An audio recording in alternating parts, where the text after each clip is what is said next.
ಎಷ್ಟು ಜನಕ್ಕೆ ಪ್ರಾಬ್ಲಮ್ಸ್ ಇದೆ? ಕೈಗಳನ್ನ ಎತ್ತರಿ ನೋಡೋಣ. ಆಮೇನ್. ಸೊ ಎರಡನೇದಾಗಿ, ನಿಮ್ಮ ಪ್ರಾಬ್ಲಮ್ಸ್ಗಳನ್ನ ನೀವು ಸ್ಪಿರಿಚುವಲ್ ಆಗಿ ನೋಡ್ತಾ ಇದ್ದೀರಾ, ಇಲ್ಲ ನೀವು ಶಾರೀರಿಕವಾಗಿ ಫಿಸಿಕಲ್ ಆಗಿ ನೋಡ್ತಾ ಇದ್ದೀರಾ, ಇಲ್ಲ ವರ್ಲ್ಡಿ ಆಗಿ ನೋಡ್ತಾ ಇದ್ದೀರಾ? ಯೋಚನೆ ಮಾಡ್ರಿ. ನಿಮ್ಮ ಸಮಸ್ಯೆಗಳನ್ನ ನೀವು ಆತ್ಮಿಕವಾಗಿ ನೋಡ್ತಾ ಇದ್ದೀರಾ, ಇಲ್ಲ ನಿಮ್ಮ ಸಮಸ್ಯೆಗಳನ್ನ ಇಲ್ಲ ಅಂತ ಹೇಳಿದ್ರೆ ಸಾಧಾರಣವಾಗಿ ಲೌಕಿಕವಾಗಿ ನೋಡ್ತಾ ಇದ್ದೀರಾ, ಇಲ್ಲ ಅಂತ ಹೇಳಿದ್ರೆ ನಿಮ್ಮ ಸಮಸ್ಯೆಗಳನ್ನ ಬರೀ ಶಾರೀರಿಕವಾಗಿ ನೀವು ನೋಡ್ತಾ ಇದ್ದೀರಾ? ಯೋಚನೆ ಮಾಡ್ರಿ. ಆಮೇನ್. ದೇವ್ರ ಮಕ್ಕಳ ಜೀವಿತದಲ್ಲಿ ಯಾವಾಗಲೂ ಸಹ ನೀವು ತಿಳ್ಕೊಂಡಿರ್ಬೇಕಾಗಿದೆ, ದೇವ್ರ ಮಕ್ಕಳಿಗೆ ವಾಕ್ಯ ಹೇಳ್ತಾ ಇದೆ, ನಮಗಿರುವಂಥ ಹೋರಾಟ ಮಾಂಸದೊಂದಿಗೆ ರಕ್ತದೊಂದಿಗೆ ಅಲ್ಲ. ದೇವರ ಮಕ್ಕಳಿಗಿರುವಂಥ ವಾರ್ಗಳು ಮಾಂಸತೋಡು ರಕ್ತತೋಡು ಇಲ್ಲ, எங்களுக்கு போராட்டம். ಆಮೇನ್. ಆವಿಗಳೋಡು சொல்லுங்க, ಆವಿಗಳೋಡು, ಸ್ಪಿರಿಟ್ಸ್ಗಳೊಂದಿಗೆ ನಮಗಿರುವಂಥ ಹೋರಾಟಗಳು.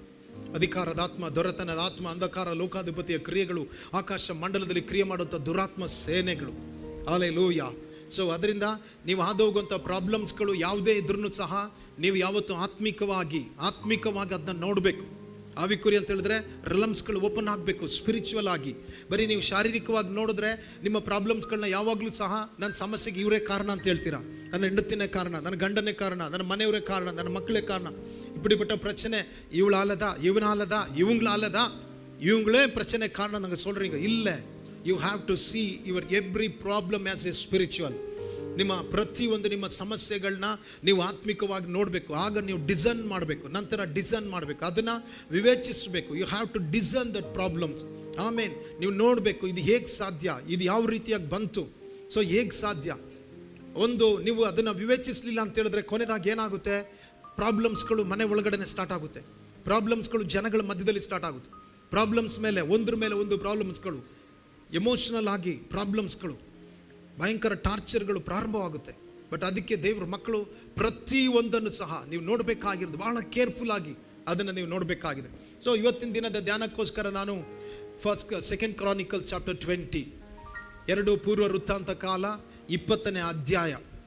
ನಾವು ಒಂದೊಂದು ವಾಕ್ಯವನ್ನು ಸ್ವಲ್ಪ ನಮಗೆ ಟೈಮ್ ಸಿಗುವಷ್ಟು ಒಂದೊಂದು ವಾಕ್ಯವನ್ನು ಈ ಸ್ಥಳದಲ್ಲಿ ನಾವು ನೋಡೋಣ. ಬಿಟ್ ಬೈ ಬಿಟ್ ಆಗಿ ಒಂದೊಂದು ವರ್ಸ್ ಬೈ ವರ್ಸ್ ಆಗಿ ನಾವು ಹೋಗೋಣ ಈ ಸಮಯದಲ್ಲಿ. ಯಾರಾದರೂ ನನ್ನ ಜೊತೆಲಿ ನೀವು ವಾಕ್ಯಗಳನ್ನ ನೀವು ಓದ್ರಿ. ಮೊದಲನೇದಾಗಿ ನಾನು ಓದ್ತೀನಿ. ಆಮೇಲೆ 1ನೇ ವಾಕ್ಯ ನೋಡ್ರಿ ಈ ಸ್ಥಳದಲ್ಲಿ. இதற்கு பின்பு மோவா புத்திரரும் அம்மோன் புத்திரரும் அவர்களோட அம்மோனியருக்கு அப்புறத்தில் உள்ள மனுஷரோடு கூட யோசபாத்திற்கு விரோதமாய் யுத்தம் பண்ண வந்தார்கள். சிலர் வந்து யோசபாத்தை நோக்கி, உமக்கு விரோதமாய் ஏராளமான ஜனங்கள் கடலுக்கு அக்கறையில் இருக்கிற சீரியாவிலிருந்து வருகிறார்கள். இதோ அவர்கள் எங்கேதாகிய ಆಸಾ ಸೋನ್ ತಾಮಾರಿಲ್ ಇರಿಕ್கிறார்கள் ಎಂದು ಅರಿವಿತಾர்கள். ಓಕೆ, ಗಮನಿಸ್ರಿ. ಸ್ಥಳದಲ್ಲಿ ಹೇಳ್ತಾ ಇದೆ, ಇದಾದ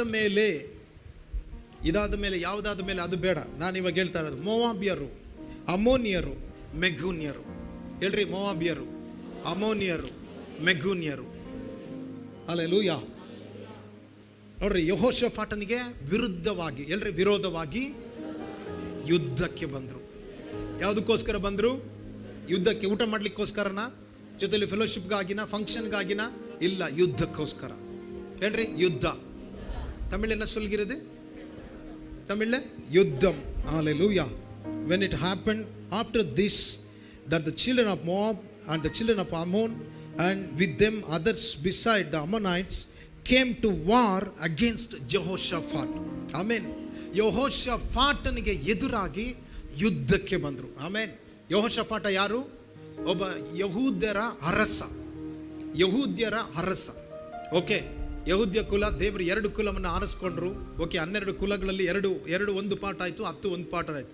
ಒಂದು ನಾದ್ರನ್, ಇನ್ನೊಂದು ಸದರ್ನ್ ಅಂತ. ಓಕೆ, ಅದು ಬೇಡ. ಸದರ್ನ್ ಕುಲದಲ್ಲಿ ಇದ್ದಂಥ ವ್ಯಕ್ತಿ ಯಾರು? ಯೆಹೋಷಾಫಾಟ ಎನ್ನುವಂಥ ವ್ಯಕ್ತಿ ದೇವರಿಗೆ ಹತ್ರವಾಗಿ ಜೀವಿಸಿದಂಥ ವ್ಯಕ್ತಿ ಆ ಸ್ಥಳದಲ್ಲಿ. ಆಮೇನ್. ದೇವರಿಗೆ ಹತ್ರವಾಗಿ ಜೀವಿಸೋದು ಬಹಳ ಮುಖ್ಯ, ದೇವ್ರ ಮಕ್ಕಳು. ಆಮೇನ್. சொல்லுங்க, ಹೇಳ್ರಿ, ದೇವ್ರಿಗೆ ಹತ್ರವಾಗಿ ನಾನು ಜೀವಿಸ್ತೀನಿ. ಆಮೇನ್.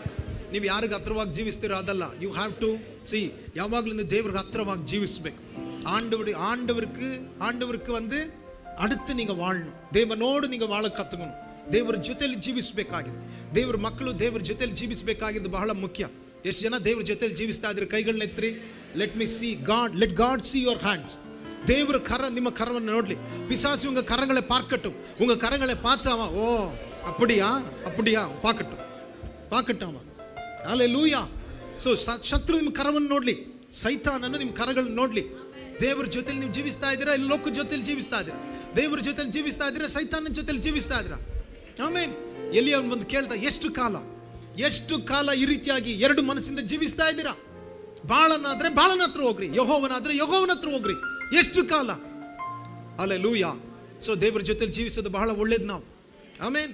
ஆண்டவரோடு வாழ்கிறது ரொம்ப மிகவும் முக்கியமான காரியம். ஓகே, ಎರಡನೇದಾಗಿ ಹೇಳ್ತಾ ಇದ್ದೀನಿ, ದೇವರ ಜೊತೆಲಿ ನೀವು ಜೀವಿಸಿದ್ರೆ ಯುದ್ಧಗಳು ಇದೆಯಾ ಇಲ್ವಾ? ದೇವರ ಜೊತೆಲಿ ಜೀವಿಸಿದ್ರೆ ಯುದ್ಧಗಳು ಇದೆಯಾ ಇಲ್ವಾ? தேவர ஜொತೆயில் ஜீவிச்ச ನಿಮ್ಮ ಪ್ರಾಬ್ಲಮ್ ಇದೆಯಾ ಇಲ್ವಾ? ஆமென். ஆண்டவரோடு எவ்வளவு நெருங்கி நீங்க வாழ்றீங்களோ பிரச்சனை அவ்வளவுக்கு இருக்கு. ஏன்? எதுக்காக? பிசாசு விடமாட்டேன் பாஸ்டர். ஆண்டவர் இல்ல, ஆண்டவர் சொல்றார், நீ இன்னும் என்ன புரிஞ்சுக்கணும், நான் உன்னை விட மாட்டேன். அல்லேலூயா. சில பேர் சொல்றாங்க, பாஸ்டர் ஜெபிக்க ஜெபிக்க பிசாசு அப்படியே ஏறுற மேல விட மாட்டேன். இல்ல, ஆண்டவர் சொல்றார், நான் என்ன விட மாட்டேன். நீ ஜெபிக்கிற இல்லையா? ಇನ್ನು ಮೇಲೆ ನೀವು ಹೇಳ್ಬೇಕು, ನಾನು ಎಷ್ಟು ಪ್ರಾರ್ಥಿಸ್ತೀನೋ ಅಷ್ಟು ದೇವರಿಗೆ ಹತ್ರ ಆಗ್ತೀನಿ. ಆಮೇಲೆ ಕೆಲವರು ಹೇಳ್ತಾರೆ ಪಾಸ್ಟರ್, ನಾನು ಪ್ರೇಯರ್ ಮಾಡಿದಷ್ಟು ಪ್ರಾಬ್ಲಮ್ ಜಾಸ್ತಿ ಆಗ್ತಾ ಇದೆ, ಶತ್ರು ಜಾಸ್ತಿ ಆಗ್ತದೆ. ಇಲ್ಲ, ನೀವು ಒಂದು ಕಾರ್ಯ ತಿಳಿದಿರಬೇಕಾಗಿದೆ, ನೀವು ಎಷ್ಟು ನೀವು ಪ್ರಾರ್ಥಿಸ್ತೀರೋ ಅಷ್ಟು ದೇವರು ನಿಮ್ಗೆ ಹತ್ರ ಆಗ್ತೀರಾ. ಯಾಕಂದ್ರೆ ದೇವರು ಪ್ರಕಟ ಆಗ್ತಾರೆ. ಆಮೇಲೆ ಎಷ್ಟು ದೇವರನ್ನ ಹುಡುಕ್ತಿರೋ ಅಷ್ಟು ಮಿರಕಲ್ಸ್ಗಳು ಹತ್ರವಾಗಿರುತ್ತೆ. ಎಷ್ಟು ನೀವು ದೇವರನ್ನ ಹುಡುಕ್ತಿರೋ ಅಷ್ಟು ಸಾಕ್ಷಿಗಳು ನಿಮ್ಗೆ ಹತ್ರವಾಗಿರುತ್ತೆ. ஆமென். சோ எவ்வளவு நீங்க ஆண்டவரை தேடுறீங்களோ அவ்வளவு ஆண்டவர் சாட்சிகளை எழுப்புவார். எவ்வளவு பேர் சொல்றீங்க என் வாழ்க்கையில சாட்சி இருக்குன்னு சொல்லி? ஹானஸ்டா சொல்லுங்க. சாத்தான் உங்க கரத்தை பார்க்கட்டும், ஈவில் ஸ்பிரிட்ஸ்கள் உங்க கரத்தை பார்க்கட்டும். என்னோட வாழ்க்கையில சாட்சி இருக்குன்னு சொல்றவங்க கைகளை உயர்த்துங்க. ஹalleluya. ಆಮೆನ್. ಬಟ್ ದೇವರು ನಿಮ್ಮ ಜೀವಿತದಲ್ಲಿ ಬರೀ ಒಂದೇ ಸಾಕ್ಷಿನ ಅಲ್ಲ, ಆತನಿಗೆ ಆಸೆ ಅನೇಕ ಸಾಕ್ಷಿಗಳು ನಿಮ್ಮ ಲೈಫಲ್ಲಿ ತೆಗೆದುಕೊಂಡು ಬರಬೇಕು. அவருக்கு ஆசை அநேக சாட்சிகளை உங்க வாழ்க்கையில கொண்டு வரணும்னு சொல்லி. அதனாலதான் சில பிரச்சனைகள் வரும். ஆமென். பிரச்சனைகள் எல்லாம் எதுவுமே உங்களுக்கு கீழே விழ வைக்கிறதுக்கு கிடையாது. ನಿಮ್ಮ ಸಮಸ್ಯೆಗಳು ನಿಮ್ಗೆ ಬರುವಂತದ್ದು ನಿಮ್ಮನ್ನ ಕೆಳಗಡೆ ಬೀಳಿಸೋದಕ್ಕೋಸ್ಕರ ಅಲ್ಲ. ನಿಮ್ಮ ಸಮಸ್ಯೆಗಳು ನಿಮ್ಗೆ ಬರುವಂತ ಒಂದೊಂದು ಸಮಸ್ಯೆಗಳ ಮಧ್ಯದಲ್ಲಿ ನೀವು ಅದ್ಭುತಗಳನ್ನು ನೋಡೋದಕ್ಕಿಂತಲೂ ಒಂದು ದೇವರು ಇದ್ದಾರೆ ಅನ್ನೋದನ್ನ ತಿಳ್ಕೊಬೇಕು. ஆமென். உங்க வாழ்க்கையில வருகிற ஒவ்வொரு பிரச்சனைகள் மத்தியில நீங்க புரிந்து கொள்ள வேண்டும், இன்னும் என் ஆண்டவர் என் கூட இருக்கிறார். ஹalleluya. ஆண்டவர் எங்கேயோ இருந்து அற்புதத்தை செய்தார், அதில்ல. God is with me. ದೇವರು ನನ್ನ ಜೊತೆಲಿದ್ದಾರೆ. ಹalleluya. ಕೆಲವೊಂದು ಯುದ್ಧಗಳಿಗಾಗಿ ನೀವು ಸ್ತೋತ್ರ ಮಾಡ್ರಿ, ಗುಣಗುಟ್ಬೇಡ್ರಿ. ನಿಮ್ಮ ಲೈಫಲ್ಲಿ ಬರುವಂತ ಯುದ್ಧಗಳಿಗಾಗಿ. ಆಮೆನ್. சில சண்டைகளுக்கு இல்ல, சில ಯುದ್ಧங்களுக்கு. ಆಮೆನ್. ಸೊ ನೋಡ್ರಿ ಏನಂತ ಹೇಳ್ತಾ ಇದೆ. ಇದಾದ ಮೇಲೆ ಮೋವಾಬ್ಯರು, ಅಮ್ಮೋನಿಯರು, ಮೆಗೂನಿಯರಲ್ಲಿ ಕೆಲವರು ಯೆಹೋಷಾಫಾಟನಿಗೆ ವಿರೋಧವಾಗಿ ಯುದ್ಧಕ್ಕೆ ಬಂದ್ರು. ಇವ್ರು ಹೇಗಿದ್ರು ಅಂತ ಹೇಳಿದ್ರೆ, ಏನೋ ಬರೀ ನಾವು 3 ಜನ ಹೋಗೋಣ ಬಾ ಒಬ್ಬನಿಗೆ ಅಂತ ಹೇಳಲಿಲ್ಲ. ಬಟ್ ವಾಕ್ಯ ಏನಂತ ಹೇಳ್ತಾ ಇದೆ, 2ನೇ ವಾಕ್ಯದಲ್ಲಿ ಹೇಳ್ತಾ ಇದೆ, ದೂತರು ಬಂದು ಯೆಹೋಷಾಫಾಟನಿಗೆ, ಮಹಾ ಸಮೂಹವು ನಿನಗೆ ವಿರುದ್ಧವಾಗಿ, ನಿನಗೆ ಬಂದಿರುವಂಥದ್ದು மகா சமூக நீங்க எதிராக. 2வது வசனம் என்ன சொல்லுகிறது படிங்க சிஸ்டர். சிலர் வந்து யோசபாத்தை நோக்கி, உமக்கு விரோதமாய் ஏராளமான ஜனங்கள். ஆமென். நீங்க சொல்ல, பாஸ்டர் எனக்கு இருக்கிற பிரச்சனை யோபுக்கு கூட வரல பாஸ்டர், நான் பிரச்சனை கடந்து செல்றேன் பாருங்க, இயேசு சாமிக்கு வரல பிரச்சனை, ஏராளமான பிரச்சனை இருக்கு. எவ்வளவு பேர் கை உயர்த்துங்க, அப்படிப்பட்ட ஜனம் கை உயர்த்துங்க பார்க்கலாம். உங்க கரங்களை நான் பார்க்கட்டும். ಆಮೆನ್. ಏರಾಳமான பிரச்சனை, ஏராளமாದಂತ ಹೇಳ್ರಿ ಮಹಾ ಸಮೂಹ. ಕನ್ನಡ ತಮಿಳು சொல்லுங்க, ஏராளமான. ಹalleluya. ಆಮೆನ್. ಯೆಹೋಷಾಫಾಟನ್ ಬಂದಂತ ಸಮಸ್ಯೆ ಚಿಕ್ಕದಲ್ಲ, ದೊಡ್ಡದು. 3 ಜನ ಶತ್ರುಗಳು ಅವನಿಗೆ ಬಂದಂತವರು, ಅಮ್ಮನೈಟ್ಸ್, ಮೋವಾಬೈಟ್ಸ್ ಮತ್ತೆ ಇನ್ನೊಂದು ಯಾರು? ಓಕೆ, ಕನ್ನಡದಲ್ಲಿ ಹೇಳ್ತದೆ ಮೋವಾಬ್ಯರು, ಅಮ್ಮೋನಿಯರು ಮತ್ತೆ ಮೆಗೂನಿಯರು. ಸೊ ಇವ್ರು ಬರ್ತಾ ಇದ್ದಾರೆ 3 ಕಡೆಯಿಂದ. ಇವ್ರು ಯಾರು? ಕಿಂಗ್ಸ್ಗಳು. ಸೊ ಇವ್ರು ಬರ್ತಾ ಇರೋದು ಏನಕ್ಕೋಸ್ಕರ? ವಾರ್ಗಾಗಿ, ಒಂದು ದೇಶವನ್ನು ಹಿಡಿಯೋದಕ್ಕೋಸ್ಕರ. 3 ಡೈರೆಕ್ಷನ್ ಇಂದ ಅವನಿಗೆ ಎದುರಾಗಿ, 3 ಡೈರೆಕ್ಷನ್ ಇಂದ. ಇವತ್ತು ನಾನು ನಿಮಗೊಂದು, ಇವಾಗ ನೀವು ಕೂತಿರ್ಬೇಕಾದ್ರೆ ನಿಮ್ಗೊಂದು ಅಸೈನ್ಮೆಂಟ್ ಕೊಡ್ತೀನಿ. ನಿಮಗಿರುವಂತ 3 ಮೇಜರ್ ಪ್ರಾಬ್ಲಮ್ ಯಾವುದು? ಥಿಂಕ್ ಮಾಡ್ರಿ. Major problem what you are facing ನಾವು. ಆಮೇನ್. ನಿಮಗಿರುವಂಥ ಪ್ರಾಬ್ಲಮ್ ಯಾವುದು? ಮೇಜರ್ ಆಗಿ 3. பிசாசு இந்த டைரக்ஷன் வர்ற, இந்த டைரக்ஷன் எங்க திரும்பினாலும் பிரச்சனை பாஸ்டர். மலை அப்படியே பார்த்துட்டே இருக்கேன், கண்ணு மூடினா இருட்டா இருக்கு. கண் மூடினா இருட்டு தான் இருக்கும், ஏன் வெளிச்சமா இருக்கா? ಆಮೇನ್. ಸೊ ಯೋಚನೆ ಮಾಡ್ರಿ, ನಿಮಗಿರುವಂಥ ಮೇಜರ್ ಪ್ರಾಬ್ಲಮ್ ಯಾವುದು? ಒಂದು ಯಾರಾದ್ರೂ ಹೇಳ್ರಿ. ಒಂದು ಫೈನಾನ್ಸ್. ಓಕೆ, ಒಂದು ಫೈನಾನ್ಸ್. Second one health. ಎರಡನೇದು. ಮೂರನೇದು ತರಕಾರಿ ವಿಕ್ಲಿಯ ಏನ? ಫ್ಯಾಮಿಲಿ. ಕರೆಕ್ಟ್. ಕೈಗಳು ತಟ್ರಿ ಸಿಸ್ಟರ್ ಬಂದು. ಆಮೇಲೆ ಇದೇ ಮೇನ್ ಪ್ರಾಬ್ಲಮ್ಸ್ಗಳು ನಮಗಿರುವಂಥದ್ದು. ದೊಡ್ಡ ಪ್ರಾಬ್ಲಮ್ ಅಂದರೆ ಹೌದಾನೆ? ಫೈನಾನ್ಸ್ ಒಂದು, ಇನ್ನೊಂದು ಹೆಲ್ತ್, ಯಾವುದು? ಫಿಸಿಕಲ್ ಅದು. ಇನ್ನೊಂದು ಬಂದು ಫ್ಯಾಮಿಲಿ, ಎಮೋಷನಲ್. ಸೊ ಇಷ್ಟು ಪ್ರಾಬ್ಲಮ್ಸ್ಗಳನ್ನ ನಿಮ್ಮ ಮುಂದೆ ಹೆಂಗಿದೆ, ಹೆಂಗ್ ನಿಂತ್ಕೊಂಡಿದೆ ಪ್ರಾಬ್ಲಮ್ಸ್ಗಳು? ನನಗೆ ಗೊತ್ತಿಲ್ಲ, ನೀವೇ ಹೇಳ್ತಾ ಇದ್ದೀರಾ. எவ்வளோ பெருசா நின்று இருக்கா உங்களுக்கு முன்னாடி? ದೊಡ್ಡದಾಗಿ ನಿಂತ್ಕೊಂಡಿದ್ಯಾ? ಆಮೇನ್. ಸೊ ನಾವು ಯೋಚನೆ ಮಾಡಬೇಕು, ದೇವರ ಅದ್ಭುತಗಳನ್ನು ಮಾಡಲು ಶಕ್ತನಾದ ಆತ. Yes, nothing is impossible to him. அவரால் கூடாதது எதுவுமே கிடையாது. ஆண்டவரால் கூடும். இன்றைக்கு நான் சொல்கிறது, நம்முடைய ஆவிக்குரிய யுத்தங்களை எப்படி நாங்கள் மேற்கொள்வது என்ற ರಹಸ್ಯங்களை நாங்கள் பார்க்க போறோம்.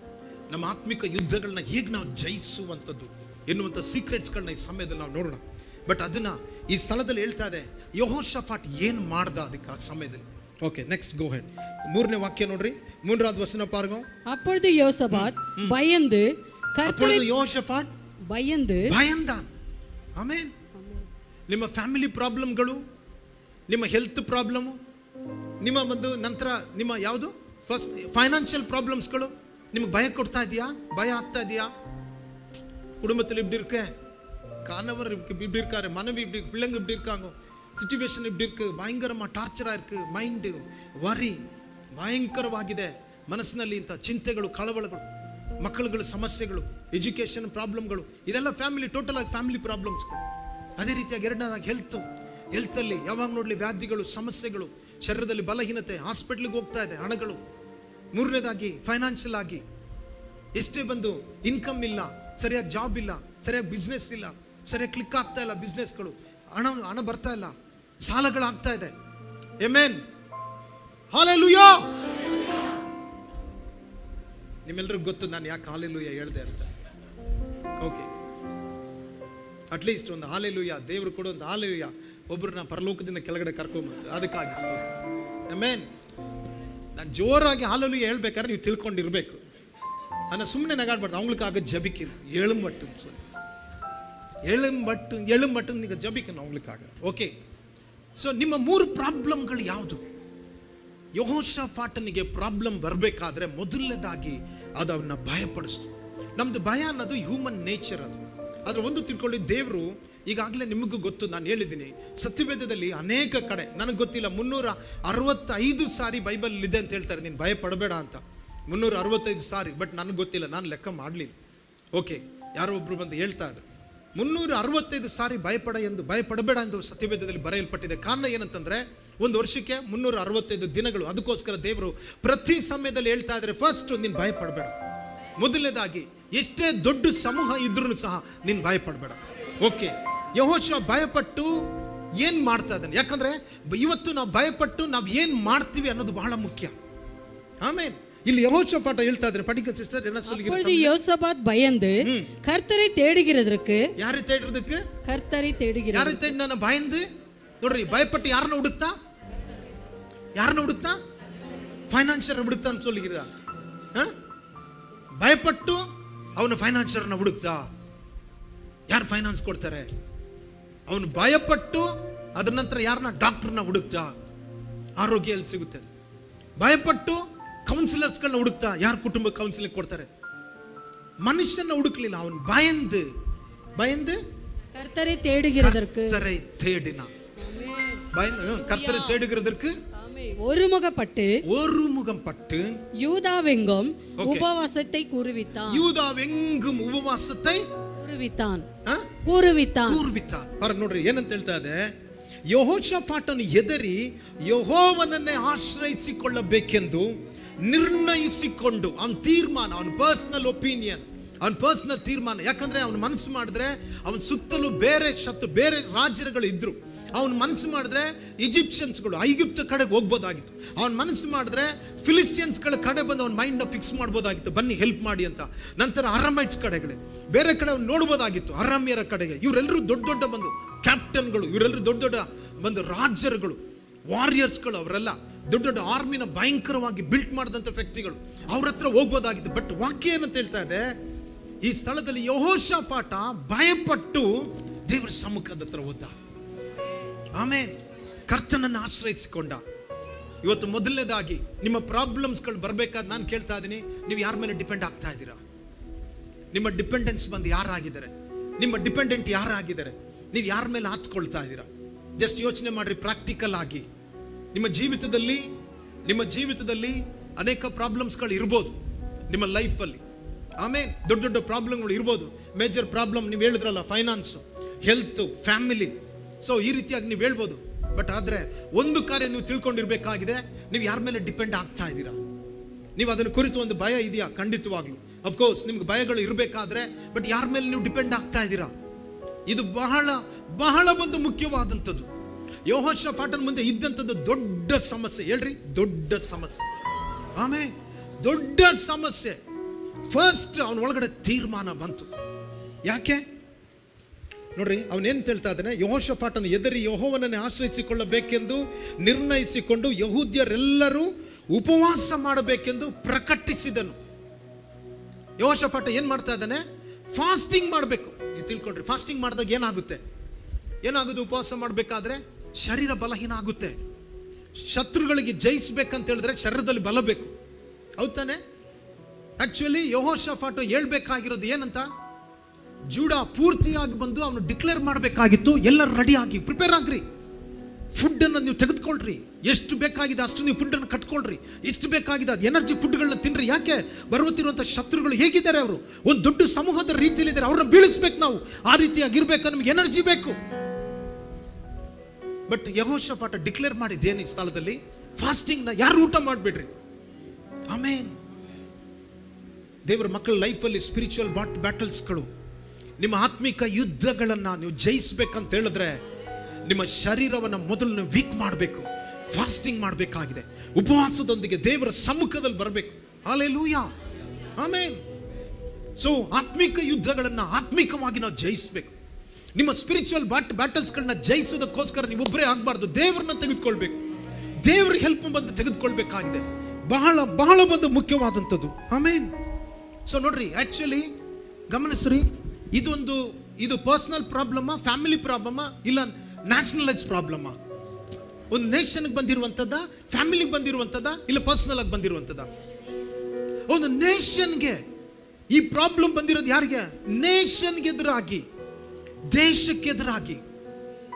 ದಯವಿಟ್ಟು ನೀವು ತಿಳ್ಕೊಳ್ರಿ, ದೇವ್ರ ಮಕ್ಕಳು ತಿಳಿಬೇಕಾಗಿರೋ ಒಂದು ಕಾರ್ಯ. ನಾವು ಚರ್ಚಲ್ಲಿ ನಾವು ಫಾಸ್ಟಿಂಗ್ ಅಂತ ನಾವು ಡಿಕ್ಲೇರ್ ಮಾಡಬೇಕಾದ್ರೆ, ಫಾಸ್ಟಿಂಗ್ ಪ್ರೇಯರ್ ಇದೆ ಅಂತ ಹೇಳಿದ್ರೆ ನೀವು ಚರ್ಚಾಗಿ ಬರಬೇಕು. ಯಾಕಂದ್ರೆ ಆ ಟೈಮಲ್ಲಿ ನಾವು ಕಾರ್ಪೊರೇಟ್ ಅನಾಯಿಂಟಿಂಗ್ ಬರುತ್ತೆ. ಸಭೆಯವರಾಗಿ ನಮಗಿರುವಂಥ ಪ್ರಾಬ್ಲಮ್ಸ್ಗಳನ್ನ ನಾವು ಜಯಿಸ್ತೀವಿ. ಎರಡನೇದಾಗಿ ಇನ್ನೊಂದು ಇದೆ, ಫ್ಯಾಮಿಲಿ ಆಗಿ. ಫ್ಯಾಮಿಲಿ ಏನಾದರೂ ಪ್ರಾಬ್ಲಮ್ಸ್ಗಳು ಬಂದರೆ, சரி நீ ஜெபம் பண்ணு, நீ உபவாசம் பண்ணு, நீ சபைக்கு போ, நான் என்னென்ன செய்ய வேண்டுமோ நான் செய்கிறேன் சொல்லக்கூடாது. நீங்கள் ஃபேமிலியாக வரணும், ஃபேமிலியாக ஜபிக்கணும், ஃபேமிலியாக உபவாசம் எடுக்கணும், ಫ್ಯಾಮಿಲಿಯ ಆಂಡೋட ಮುಖத்தை நீங்கள் பார்க்கணும். ಆಮೇನ್. ಕುಟುಂಬವಾಗಿ ನಾನು ಎಷ್ಟೋ ಹೇಳಲಿಕ್ಕೆ ಸಾಧ್ಯ. ನಾನು ವೀಣಾ ನಮ್ಮ ಲೈಫಲ್ಲಿ ಹೋದಂಥ ಕೆಲವೊಂದು ಚಾಲೆಂಜಸ್ಗಳು, ಆಮೇಲೆ ಪರ್ಸನಲ್ ಆಗಿ ನಮ್ಮ ಶರೀರದಲ್ಲಿ, ಎಮೋಷನಲ್ ಆಗಿ, ಫ್ಯಾಮಿಲಿ ಆಗಿ, ಮಕ್ಕಳ ಮುಖಾಂತರ ಎಜುಕೇಷನ್ಸ್ಗಳು, ಫೈನಾನ್ಷಿಯಲ್ಸ್ಗಳು, ಒಂದಲ್ಲ ಎರಡಲ್ಲ, ಎಷ್ಟೋ ಮಿನಿಸ್ಟ್ರಿಯಲ್ಲಿ ಎಷ್ಟೋ ಪ್ರಾಬ್ಲಮ್ಸ್ಗಳನ್ನ ಅದನ್ನೆಲ್ಲ ನಾವು ಜಯಿಸಿದ್ದೀವಿ, ನಾವಿಬ್ಬರಾಗಿ ಸೇರಿ ಪ್ರಾರ್ಥಿಸಿ. ಆಮೇನ್, ಹಲ್ಲೆಲೂಯಾ. ಎಷ್ಟೊಂದು ಪ್ರಾಬ್ಲಮ್ಸ್ಗಳನ್ನ ನಾವು ಓವರ್ಕಮ್ ಮಾಡಿದ್ದೀವಿ. ಸೊ ನಿಮ್ಗೆ ಗೊತ್ತಿಲ್ಲ, ಫ್ಯಾಮಿಲಿ ಪ್ರೇಯರಲ್ಲಿ ಫ್ಯಾಮಿಲಿಯಾಗಿ ಯೂನಿಟಿಯಲ್ಲಿ ಬರುವಂಥದ್ದು, ಫ್ಯಾಮಿಲಿಯಾಗಿ ಸೇರುವಂಥದ್ದು ಎಷ್ಟು ಬ್ಲೆಸ್ಸಿಂಗ್ಸ್ ಇದೆ ಅಂತ. ಚರ್ಚ್ ಆಗಿ ನಾವು ಗ್ಯಾದರ್ ಆಗುವಂಥದ್ದು, ಸಭೆಯವರಾಗಿ ಕೂಡಿ ಬಂದು ನಾವು ಕರ್ತನನ್ನು ಈ ಸ್ಥಳದಲ್ಲಿ ಸೇರಿ ಪ್ರಾರ್ಥಿಸಿ ಉಪವಾಸ ಮಾಡಿ ಕರ್ತನ ಸ್ತುತಿಸಿ ಮಹಿಮೆ ಪಡಿಸುವಂಥದ್ದು, ಎಷ್ಟು ಅದರಲ್ಲಿ ಮಿರಕಲ್ಸ್ಗಳು ನಡೆಯುತ್ತೆ ಅಂತ. ನೆಕ್ಸ್ಟ್ ಫಾಸ್ಟಿಂಗ್ ಪ್ರೇಯರ್ ಇದೆ 3 days. ನೀವೆಲ್ಲರೂ ಬರಬೇಕು. ಯಾರೋ ಫಾಸ್ಟಿಂಗ್ ಮಾಡಲಿ, ನಾನು ಹೋಗಿ ಬಾಯಿ ಸಂಡೇ ಮಾತ್ರ ಬಾಯಿ ತೆರಿತಿ ನಾನು ತುಂಬಿಸ್ಲಿ, ಹೆಂಗಿರುತ್ತೆ ಇದು? ಇದಲ್ಲ ಒಬ್ಬ ಕ್ರಿಶ್ಚಿಯನ್ ಲೈಫ್ ಅಂತ ಹೇಳಿದ್ರೆ. ಫಾಸ್ಟಿಂಗ್ ಇಲ್ಲದಲ್ಲಿರುವಂಥ ವಿಶ್ವಾಸಿ ಡೇಂಜರ್ ಅದು, ನಿಜವಾಗ್ಲು. ಇವತ್ತು ನಿಮ್ಮ ಪ್ರಾಬ್ಲಮ್ಸ್ಗಳನ್ನ ದಯವಿಟ್ಟು ನಾನು ಹೇಳ್ತಾ ಇದ್ದೀನಿ. ಇವತ್ತು ದೇವರ ಮಕ್ಕಳು ಹೇಗಿದ್ದಾರೆ ಅಂತ ಹೇಳಿದ್ರೆ, ಬರುವಂಥ ಪ್ರತಿಯೊಂದು ಪ್ರಾಬ್ಲಮ್ಸ್ಗಳು ಫಿಸಿಕಲ್ ಆಗಿ ಅವರೇ ಬಂದು ತೀರ್ಮಾನ ತೆಗೆದುಕೊಳ್ತಾ ಇದ್ದಾರೆ. ಅವರಾಗಿ ಅವ್ರ ಇಷ್ಟದ ಪ್ರಕಾರ ಅವ್ರಿಗೆ ಏನು ನಡೀತೋ ಅದನ್ನೇ ಮಾಡ್ತಾರೆ. ಅವ್ರಿಗೆ ಏನು ನಡೀತೋ ಅದೇ ತೀರ್ಮಾನ ಅವ್ರದ್ದು. ಆ ರೀತಿಯಾಗಿ ಇರಬಾರ್ದು. ದೇವರ ಮಕ್ಕಳು ಯಾವತ್ತೂ ಸಹ ದೇವ್ರ ಇಲ್ದಲೆ ಯಾವ್ದು ನೀವು ಮಾಡಬಾರ್ದು. ஆண்டவர் இல்லாம ஆண்டோட பிள்ளைங்க ஒரு பிரச்சனைங்க மேற்கொள்ளவே கூடாது, உங்களால முடியாது. ಸೊ ನಿಮ್ಮ ಪ್ರಾಬ್ಲಮ್ಸ್ಗಳನ್ನ ನೀವು ಡೀಲ್ ಮಾಡ್ಬೇಕಂತ ಹೇಳಿದ್ರೆ ದೇವ್ರ ಜೊತೆಲಿ ಮಾಡಬೇಕು. ಉಂಗ ಸುಯ ಬಲ ಅಲ್ಲ, ದೇವರುடைய ಬಲಂ ತೇವೆ, ದೇವರ ಬಲ ಬೇಕು. ಏನೇ ಆದ್ರೂ ನಾವು ಸ್ಪಿರಿಚುವಲ್ ಆಗಿ ದೇವ್ರ ಹತ್ರ ಬರಬೇಕು, ದೇವ್ರ ಸಮ್ಮುಖದಲ್ಲಿ. ಇಲ್ಲ ನನಗೆ ತೆರೆಯುವ ತೆರಮೆ ಇருக்கு, ನನಗೆ ಶಕ್ತಿ ಇದೆ, ನನಗೆ ಗೊತ್ತು, ನನಗೆ ಜ್ಞಾನ ಇದೆ, ಆಮೇಲೆ ನನಗೆ ಪ್ರಾಕ್ಟೀಸ್ ಇದೆ, ನನಗೆ ಗೊತ್ತು, ನನಗೆ ಎಕ್ಸ್ಪೀರಿಯನ್ಸ್ ಇದೆ. ಇದೆಲ್ಲ ನಡೆಯೋದಿಲ್ಲ ದೇವ್ರ ಸಮ್ಮುಖದಲ್ಲಿ. ಯಾಕಂದ್ರೆ ನಾವು ಲೋಕದವರಲ್ಲ, ನಾವು ದೇವ್ರ ಮಕ್ಕಳು. ನಾವು ಹೇಳ್ರಿ, ನಾನು ದೇವ್ರ ಮಗನಾಗಿದ್ದೀನಿ ಅಂತ. ನಾನು ಪರಿಶುದ್ಧ ಸಂತತಿ. ಯಾರು ನೀವು? ಪರಿಶುದ್ಧ ಸಂತತಿ. ನಮ್ಮ ಉಲಗತ್ತಾರ ಅಲ್ಲ, ದೇವನುடைய பிள்ளைகள், ದೇವರ ಮಕ್ಕಳು. ಹಲ್ಲೆಲೂಯಾ. ದೇವರ ಮಕ್ಕಳು ದೇವರಲ್ಲಿ ನೆಲೆಗೊಳ್ಳಬೇಕಾಗಿದೆ. ಇದು ಬಹಳ ಮುಖ್ಯವಾದಂಥದ್ದು. ಈ ಸ್ಥಳದಲ್ಲಿ ಹೇಳ್ತಾ ಇದೆ, ಯಾವಾಗ ಇವನಿಗೆ ಪ್ರಾಬ್ಲಮ್ ಬಂತು ಯೆಹೋಷಾಫಾಟನಿಗೆ, ಅವನು ಇಡೀ ನೋಡ್ರಿ ಒಂದು ಡಿಕ್ಲರೇಷನ್ ತೆಗೆದುಕೊಂಡು ಬರ್ತಾ ಇದ್ದಾನೆ. ಎಲ್ಲಿ? ಓಲ್ಡ್ ಜೂಡಾದಲ್ಲಿ, ಒಂದು ಸಿಟಿಯಲ್ಲಿ ಅವನು ಹೇಳ್ತಾ ಇದ್ದಾನೆ, ಅವನ ದೇಶದಲ್ಲಿ ಹೇಳ್ತಾ ಇದ್ದಾನೆ, ಎಲ್ಲರೂ ಫಾಸ್ಟಿಂಗ್ ಮಾಡೋಣ, ಎಲ್ಲರೂ ಫಾಸ್ಟಿಂಗ್ ಮಾಡೋಣ. ಆಮೇನ್. நான் சொல்றேன், உங்க சின்ன பிரச்சனை ஆகட்டும் பெரிய பிரச்சனை ஆகட்டும், ஆண்டவர் நீங்க இன்வால்வ் பண்ணும். ನಿಮ್ಮ ಚಿಕ್ಕ ಸಮಸ್ಯೆ ಆಗಲಿ, ಇಲ್ಲ ಪಾಸ್ಟರ್ ಎನ್ನಾಲೆ ಕೂಡು சொல்லாதீங்க, தேவனை ஆண்டவரை இன்வால்வ் பண்ணிக்கங்க. let god involve in that problem. ಆಮೇನ್. ದೇವರು ಬರಲಿ, ದೇವರನ್ನ ತೆಗೆದುಕೊಳ್ಳ್ರಿ, ನಿಮ್ಮ ಲೈಫಲ್ಲಿ ಕರ್ತನನ್ನ ತೆಗೆದುಕೊಳ್ಳ್ರಿ. ದೇವರು ಇರಬೇಕು ನಿಮ್ಮ ಜೊತೆಯಲ್ಲಿ. ಆಮೇನ್. ನಿಮ್ಮ ಸಮಸ್ಯೆಗಳ ಮಧ್ಯದಲ್ಲಿ ದೇವರು ಚಲಿಸಬೇಕು, ದೇವರನ್ನು ಬಿಟ್ಕೊಡ್ಬೇಕು, ದೇವರ ಕೋರ್ಟ್ಗೆ ಬರಬೇಕು. ಪ್ರತಿಯೊಂದು ಗೇಮ್ ದೇವರ ಜೊತೆಲಿ ನೀವು ಆಡಬೇಕು.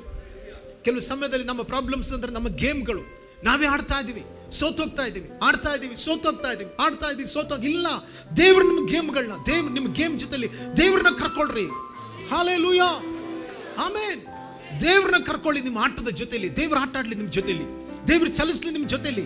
ಕರ್ತನು ಕಾರ್ಯ ಮಾಡ್ತಾರೆ. ಎಷ್ಟು ಜನಕ್ಕೆ ಅರ್ಥ ಆಗ್ತಾ ಇದೆ? ದೇವ್ರ ಮಕ್ಕಳಾಗಿರುವಂತ ನಾವು ದೇವ್ರ ಜೊತೆಲಿ ರಿಲೇಶನ್ಶಿಪ್ ಇಲ್ದಲ್ಲಿ ನಾವು ಜೀವಿಸಬಾರ್ದು. ನಾವು ದೇವ್ರ ಜೊತೆಲಿರುವಂತ ರಿಲೇಶನ್ಶಿಪ್ ಬಹಳ ಮುಖ್ಯ. ಹಲ್ಲೆಲೂಯಾ.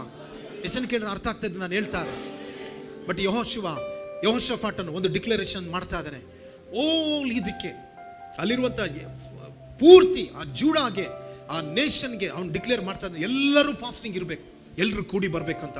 ಆ ಸ್ಥಳದಲ್ಲಿರುವಂತ ಜನಗಳೆಲ್ಲ ಸೇರಿ ಬಂದರು. ಯಾಕೆ? ಫಾಸ್ಟಿಂಗ್ಗೆ. ಕಾರಣ ಏನು? ಇದು ಯಾವ ರೀತಿಯಾಗಿ ಮಾಡ್ದ ಅವನು ತಿಳ್ಕೊಡ್ರಿ. ಅವನಿಗೆ ಗೊತ್ತಿತ್ತು ನನ್ನ ಹತ್ರ ಆಗ್ದಲ್ಲ ಇರೋದು. ಅವನಿಗೆ ಚೆನ್ನಾಗಿ ಗೊತ್ತಿತ್ತು, ಇದು ವೆಪನ್ಸ್ಗಳಿಂದ ನಡೆಯೋದಲ್ಲ, ನಮ್ಮ ಯುದ್ಧ ವಿದ್ಯೆಗಳಿಂದ ನಡೆಯೋದಲ್ಲ, ಇದು ದೇವರಿಂದಲೇ. ಆಮೇನ್. ಅವನು ಚೆನ್ನಾಗಿ ಗೊತ್ತಿತ್ತು, ಇದು ನನ್ನಿಂದ ಸಾಧ್ಯವಿಲ್ಲ, ಇದು ದೇವರಿಂದ ಸಾಧ್ಯ. ಬಟ್ ಕೆಲವರು ವಿಶ್ವಾಸಿಗಳು ನೀವು ಹೇಳ್ತೀರಾ, ಇಲ್ಲ ನನಗೆ ಸಪೋರ್ಟ್ ಮಾಡೋರು ಒಬ್ರು ಇದ್ದಾರೆ, ಫೈನಾನ್ಷಿಯಲ್ಸ್ ಇದ್ದಾರೆ, ಡಾಕ್ಟರ್ ಇದ್ದಾರೆ, ಸ್ಪೆಷಲಿಸ್ಟ್ ಇದ್ದಾರೆ, ಸರ್ಜನ್ ಇದ್ದಾರೆ, ಅವರಿಂದ ಸಾಧ್ಯ, ಹಾಸ್ಪಿಟಲಿಂದ ಸಾಧ್ಯ, ಈ ಹಾಸ್ಪಿಟಲ್. ನಾನು ಹೇಳ್ತಾ ಇರೋದು ಹಾಸ್ಪಿಟಲ್ ಬೇಡ ಅಂತ ಹೇಳ್ತಾ ಇಲ್ಲ, ಬಟ್ ಅದಕ್ಕಿಂತಲೂ ಹೆಚ್ಚಾಗಿ ಬಟ್ ದೇವ್ರನ್ನ ನಂಬ್ರಿ. ದೇವರು ನಿಮ್ಮ ಜೀವಿತದಲ್ಲಿ ಮಿರಕಲ್ಸ್ಗಳನ್ನ ಮಾಡ್ಬೇಕಂತ ಇದ್ದಾರೆ.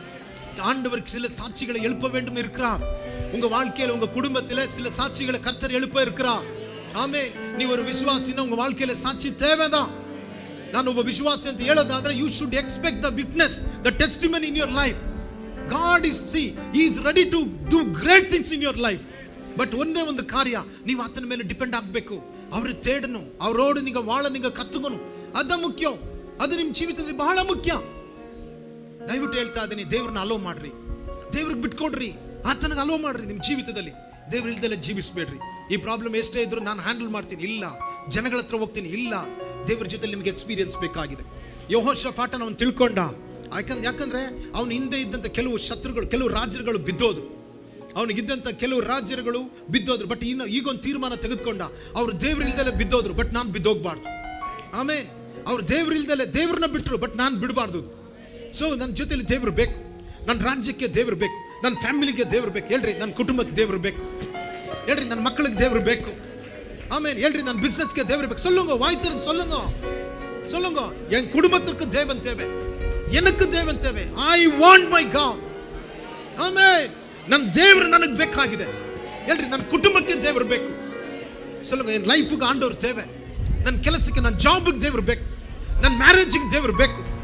ಹೇಳ್ರಿ ನನ್ನ ಬಿಸ್ನೆಸ್ಗೆ ದೇವರು ಬೇಕು, ನನ್ನ ವರ್ಕ್ಗೆ ದೇವರು ಬೇಕು. ಇದು ನಿಜ ನಾನು ಹೇಳ್ತಾ ಇರೋದು. ದೇವರು ಬೇಕಾ? ஆண்டவர் தேவையா? உங்களுக்கு தேவையா? நீங்க என்னென்ன செய்றீங்க அதுக்கு வந்து ஆண்டவர் தேவையா உங்களுக்கு? ನೀವು ಏನೇನು ಮಾಡ್ತೀರೋ ಅದಕ್ಕೆಲ್ಲ ದೇವರು ಬೇಕಾಗಿದೆಯಾ? ஆமென். நீங்க எப்பவுமே எதிர்பார்க்கணும். தயவு செய்து நான் சொல்றேன், ஆண்டவர் இல்லாம எதுவுமே செய்யாதீங்க. உங்க வாழ்க்கையில தேவ பிரசன்னம் ಇಲ್ಲame ಎದುಮೆ செய்யாதீங்க. ದೇವರು ನಿಮ್ಮ ಜೊತೆಲಿ ಇಲ್ದಲೆ ಯಾವುದನ್ನು ಮಾಡಬೇಡ್ರಿ, ಫೇಲ್ ಆಗುತ್ತೆ. ಇಲ್ಲಾಂದ್ರೆ ವಂಚಿಸಲ್ಪಡ್ತೀರಾ, ಇಲ್ಲಾಂದ್ರೆ ಸೋತು ಹೋಗ್ತೀರಾ. ಒಂದಲ್ಲ ಒಂದಿನ ಎಲ್ಲೋ ಒಂದು ಎಂಡಪ್ ಆಗ್ತೀರಾ. ನಿಮ್ಮ ಬಿಸ್ನೆಸ್ ಅಲ್ಲಿ ದೇವರನ್ನ ಇನ್ವಾಲ್ವ್ ಮಾಡ್ಕೊಳ್ರಿ, ನಿಮ್ಮ ಲೈಫಲ್ಲಿ ದೇವರನ್ನ ಇನ್ವಾಲ್ವ್ ಮಾಡ್ಕೊಳ್ರಿ, ನಿಮ್ಮ ಫ್ಯಾಮಿಲಿ ದೇವರನ್ನ ಇನ್ವಾಲ್ವ್ ಮಾಡ್ಕೊಳ್ರಿ. ಆಮೇಲೆ ನಿಮ್ಮ ಮಕ್ಕಳ ಜೊತೆಲಿ ದೇವರನ್ನ ಇನ್ವಾಲ್ವ್ ಮಾಡ್ಕೊಳ್ರಿ. ಸೊ ಇದು ಬಹಳ ಮುಖ್ಯ. ಯೆಹೋಷಾಫಾಟನು ಅವನು ಬಂದದ ದೊಡ್ಡ ಪ್ರಾಬ್ಲಮ್ ಅಲ್ಲಿ ಅವನು ದೇವ್ರನ್ನ ಇನ್ವಾಲ್ವ್ ಮಾಡ್ದ. ಹೇಗೆ? ಅವನು ಹೇಳ್ತಾ ಇದ್ದಾನೆ, ದೇವರೇ ನಮ್ಮಿಂದ ಸಾಧ್ಯವಿಲ್ಲ, ನಾವು ತೋರಿಸ್ತಾ ಇದ್ದೀವಿ, ನಮ್ಮ ಶರೀರದಲ್ಲಿ ಸಾಧ್ಯವಿಲ್ಲ, ಅದಕ್ಕೋಸ್ಕರ ಫಾಸ್ಟಿಂಗ್ ಇದ್ದೀವಿ. ದೇವ್ರೆ, ಫಾಸ್ಟಿಂಗ್ ಇದ್ರೆ ಒಂದು ವೆಪನ್ ಹೊತ್ಕೊಳ್ಳಿಕ್ಕೆ ಆಗೋದಿಲ್ಲ, ಫಾಸ್ಟಿಂಗ್ ಇದ್ರೆ ಒಂದು ವೆಪನ್ ಅನ್ನು ಯೂಸ್ ಮಾಡ್ಲಿಕ್ಕೆ ಆಗೋದಿಲ್ಲ. ಯಾಕೆ? ಬಲ ಇಲ್ಲ ನಮ್ಮ ಹತ್ರ. ಬಟ್ ನಿಮ್ ಬಲವನ್ನು ಎದುರು ನೋಡ್ತಾ ಇದ್ವಿ, ನಿನ್ನ ಬಲವನ್ನು ಎದುರು ನೋಡ್ತಾ ಇದ್ವಿ. ಯಾಕೆ? ನೀನೊಬ್ಬ ಯುದ್ಧ ವೀರ. ಓ ಹಲ್ಲೆಲೂಯಾ. ಎಷ್ಟು ಜನಕ್ಕೆ ಅರ್ಥ ಆಗ್ತದೆ ನನಗೆ ಗೊತ್ತಿಲ್ಲ. 4ನೇ ವಾಕ್ಯ ಓದ್ರಿ. 4ನೇ ವಾಕ್ಯ. அப்படியே யூதா ஜனங்கள் அப்படியே யூதா ஜனங்கள் கர்த்தரிடத்திலே சகாயம் தேட கூடினார்கள். கர்த்தரிடத்திலே சகாயம் தேட கூடினார்கள். கவனிஸ்ரீ. ஓகே, அப்புறம் யூதாவில் உள்ள எல்லா பட்டணங்களிலும் பட்டணங்களிலும் இருந்து அவர்கள் கர்த்தரை தேட வந்தார்கள். யாரை தேட வந்தார்கள்? கர்த்தரை தேட. ಗಮನಿಸ್ರಿ. ಆಗ ಯಹೂದ್ಯರು ಯೆಹೋವನ ಸಹಾಯವನ್ನು ಕೇಳಿಕೊಳ್ಳುವುದಕ್ಕಾಗಿ ತಮ್ಮ ಎಲ್ಲಾ ಪಟ್ಟಣಗಳಿಂದ ಆತನ ಸನ್ನಿಧಿಯಲ್ಲಿ ಕೂಡಿ ಬಂದರು. And Judah gathered together to ask the Lord for help. They came out of all the cities of Judah to seek the Lord. ಆಂಡವರ ತೇಡುಂಬಡಿ, ದೇವರನ್ನ ಹುಡುಕೋದಕ್ಕೋಸ್ಕರ. ಸೊ ಯಾರನ್ನ ಹುಡುಕೋದಕ್ಕೋಸ್ಕರ? ದೇವರ ಮುಖವನ್ನು ಹುಡುಕೋದಕ್ಕೋಸ್ಕರ. ಖಂಡಿತವಾಗ್ಲೂ ದೇವ ಜನಗಳು ತಿಳ್ಕೊಳ್ರಿ, ನೀವು ಮನುಷ್ಯರುಗಳ ಮುಖಗಳನ್ನ ನೋಡೋದಾದ್ರೆ, ಹುಡುಕೋದಾದ್ರೆ ನಾಚಿಕೆ ಪಟ್ಟು ಹೋಗ್ತೀರಾ. ಡಾಕ್ಟರ್ಸ್ಗಳು, ಫೈನಾನ್ಷಿಯಲ್ಸ್ಗಳು ಇದ್ಯಾವುದು ಬೇಡ ಅಂತ ಹೇಳ್ತಾ ಇಲ್ಲ, ಬಟ್ ನೀವು ನಾಚಿಕೆ ಪಟ್ಟು ಹೋಗ್ತೀರಾ. But when you seek the face of God, you will never ashame. ನೀವು ಯಾವತ್ತೂ ನಾಚಿಕೆ ಪಟ್ಟು ಹೋಗೋದೇ ಇಲ್ಲ. ஆண்டவரை தேடுகிறவர்கள் ஒரு நாள் கூட வெட்கப்பட்டு போகிறதில்லை.